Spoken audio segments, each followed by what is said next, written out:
আপনি যদি একজন স্টুডেন্ট হয়ে থাকেন তাহলে এই ভিডিওটি আপনার জন্য। আমরা জানি ইউরোপ আমেরিকা বা আপনি যদি কোনো ফার্স্ট ওয়ার্ল্ড কান্ট্রি থেকে বিলং করেন তাহলে আপনার জন্য টাকা কামানোর অনেকগুলো মাধ্যম রয়েছে। আপনি চাইলে রেস্টুরেন্টে জব করতে পারেন, আপনি চাইলে রাইড শেয়ারিং করতে পারেন, বা আপনি চাইলে ফুড ডেলিভারিও করতে পারেন। বাট আমাদের মতো থার্ড ওয়ার্ল্ড কান্ট্রিতে যারা থাকেন তাদের জন্য টাকা কামানো অনেকটা মুশকিল আছে। কারণ উন্নত দেশগুলোতে স্টুডেন্টদের জন্য যে ফ্যাসিলিটি দেওয়া হয় বা সমাজ এবং পরিবার থেকে যে সাপোর্টগুলো দেওয়া হয় তা আমাদের দেশে 0% দেওয়া হয় না। আমরা এই জবগুলো একটু বাঁকা চোখে দেখি। বাট আমাদের এখানে স্টুডেন্টরা যখন খুব প্রবলেমে পড়ে তখন সবাই ওই জবগুলোকে অ্যাভয়েড করে। এবং সকল কিছুর পর স্টুডেন্টদের জন্য একটি রাস্তায় খোলা থাকে, আর সেটি হলো টিউশন করানো। আমি এখানে টিউশন করানোকে ছোট করে বলছি না, বাট এক্ষেত্রে ফিনান্সিয়াল সাপোর্ট আপনি বেশিরভাগ ক্ষেত্রে কম পাবেন।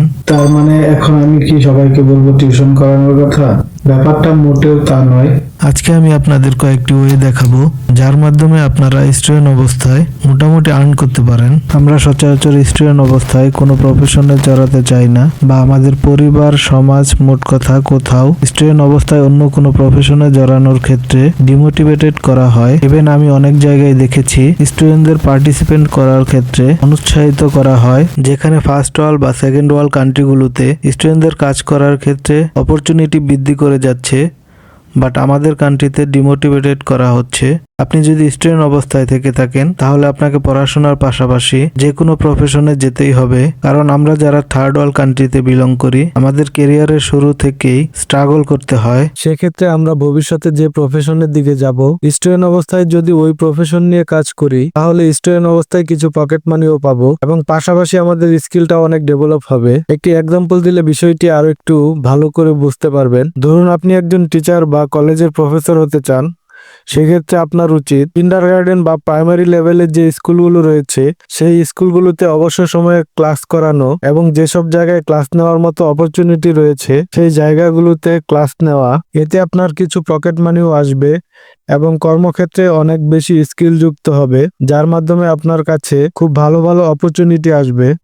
আবার ধরুন আপনি একজন ফ্রিল্যান্সার হতে চান, সেক্ষেত্রে স্টুডেন্ট অবস্থায় ছোট ছোট কাজ করে ফাইবার, আপওয়ার্ক, freelancer.com থেকে কিছু আর্নও করতে পারেন এবং ভবিষ্যতে এটি যখন কেরিয়ার হিসেবে নেবেন তখন বড় বড় এজেন্সি দাঁড় করানোর ক্ষেত্রে এই স্কিলগুলো আপনার কাজে আসবে।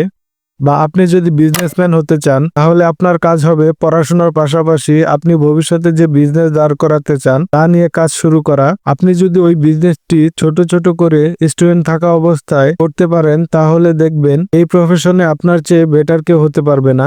আমি আপনাদের যে প্রফেশনগুলো বললাম আপনাদের সেই প্রফেশনগুলো বেছে নিতে হবে তা কিন্তু নয়। আপনাদের যে স্কিলের প্রতি প্যাশন আছে, ইন্টারেস্ট আছে, সেই স্কিলটি আপনারা শেখার চেষ্টা করবেন এবং স্টুডেন্ট অবস্থায় এটার প্র্যাকটিস শুরু করবেন। তো ফ্রেন্ডস, এই ছিল আজকের ভিডিওটি কেমন লাগলো অবশ্যই কমেন্টসে জানাবেন এবং এরকম ভিডিও আরো দেখতে চাইলে অবশ্যই আমাদের চ্যানেলটিকে সাবস্ক্রাইব করে, ফেসবুক পেজ থেকে দেখে থাকলে অবশ্যই আমাদের ফেসবুক পেজটিকে ফলো করে আমাদের পাশেই থাকুন।